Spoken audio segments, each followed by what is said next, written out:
बीड जिल्ह्यात धक्कादायक घटना समोर आली असून मामानेच आपल्या भाच्याचं हॉटेल पेट्रोल टाकून जाळल्याचा प्रकार उघडकीस आला आहे। ही संपूर्ण घटना सीसीटीव्ही मध्ये कैद झाली आहे।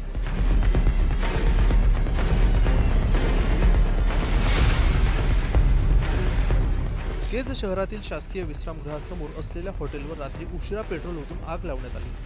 हॉटेल बंद असताना हा प्रकार घडल्यानं मोठं नुकसान झालं असून लाखो रुपयांचं साहित्य जळून खाक झालं आहे।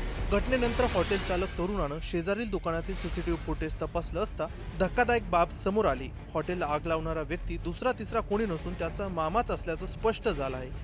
मिळालेल्या माहितीनुसार बहीण भावामध्ये किरकोळ वाद झाला होता। याच वादाच्या रागातून मामाने रात्री हॉटेल बंद झाल्यानंतर भाच्याच्या व्यवसायावरच हल्ला चढवला। या प्रकरणी गोविंद कोंबडे यांच्या विरोधात केज पोलीस ठाण्यात गुन्हा दाखल करण्यात आला आहे। पोलिसांनी तपास सुरू केला असून नेमक्या कारणांचा शोध घेतला जात आहे।